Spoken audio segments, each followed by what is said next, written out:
Selamat datang kembali di video penjelasan materi bersama Ruak. Kali ini kita akan membahas dan melanjutkan materi sebelumnya yang terkait dengan ilmu sorof. Ya, saat ini kita akan membahas tentang tujuan dan keutamaan mempelajari bahasa Arab. Ya, bagi kamu yang belum memiliki bukunya, silakan lihat link yang ada di deskripsi video ini. Bagi kamu yang sudah memilikinya, yuk, mari kita mulai belajar. Ya, tujuan dan keutamaan mempelajari bahasa Arab. Ya, apa sih tujuan kita mempelajari bahasa Arab?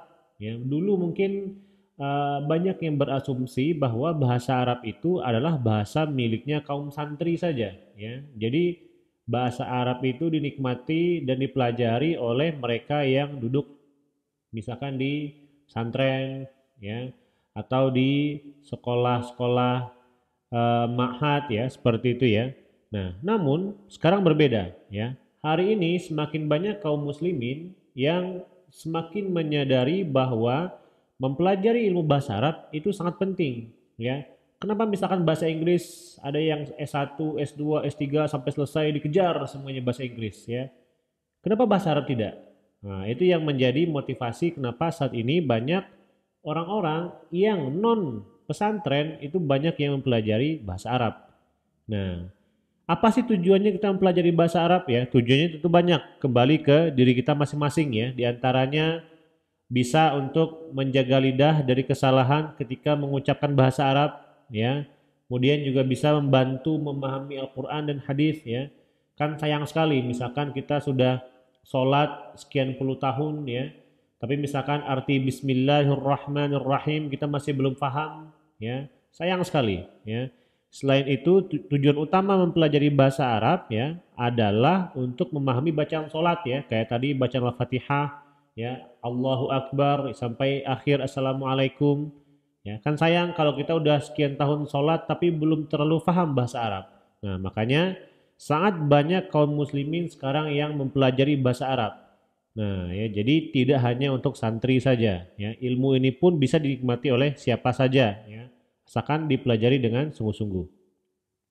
Baik, sekarang kita masuk ke poin yang kedua, mempelajari bahasa Arab, keutamaan mempelajari bahasa Arab.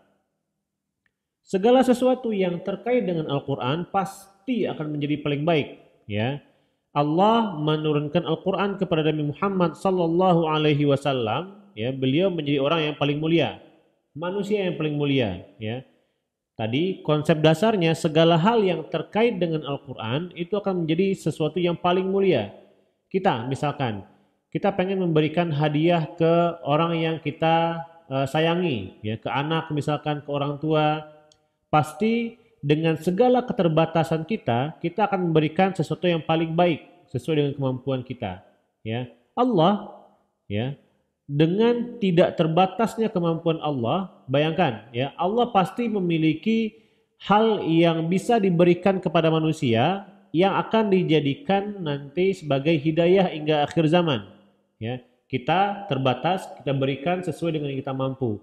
Allah tanpa batas pasti akan memberikan sesuatu dengan cara yang paling baik. Ya, makanya Al-Quran turun kepada Nabi Muhammad Sallallahu Alaihi Wasallam. Beliau menjadi orang yang paling mulia.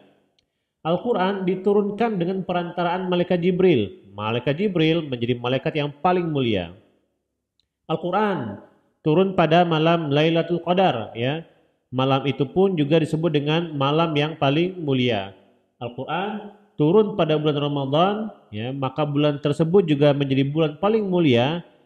Al-Quran turun dengan bahasa Arab, ya. Al-Quran turun dengan bahasa Arab, maka secara pasti ya bahwa bahasa ini adalah bahasa yang paling mulia, sehingga mempelajarinya pun juga mempelajari hal yang paling mulia. Maka hal ini sesuai dengan hadis Rasul Sallallahu Alaihi Wasallam, khairukum man ta'allamal Qur'ana wa 'allamahu. Sebaik-baik kalian adalah orang yang mempelajari Al-Quran dan mengajarkannya. Ya, tentu saja mempelajari Al-Quran harus dimulai dengan mempelajari bahasa Arab. Ya, maka oleh sebab itu bahasa Arab menjadi bahasa yang paling mulia dan mempelajarinya pun juga menjadi pelajaran yang paling mulia. Ya, jadi beruntunglah orang-orang yang memiliki ketertarikan, ya, yang digerakkan hatinya oleh Allah untuk mempelajari bahasa yang paling mulia ini. Ya, tadi saya sampaikan. Bahasa Inggris, ada yang ngejar sampai S3, bahasa Jerman, bahasa Mandarin, bahasa-bahasa yang lainnya. Ya, kenapa bahasa Arab tidak? Nah, ya, kenapa bahasa Arab tidak juga dilakukan sedemikian rupa? Kenapa nggak disampaikan? Kenapa tidak ada waktu agak sedikit aja untuk mempelajari bahasa Arab sekali seminggu atau 2 kali seminggu, gitu ya? Jangan sampai bahasa Al-Quran ini ya kita anggap sesuatu yang kurang penting atau bahkan tidak penting sama sekali. Baik, ya. Demikian tujuan dan keutamaan mempelajari bahasa Arab. Terima kasih telah mendengarkan dan sampai jumpa di video berikutnya.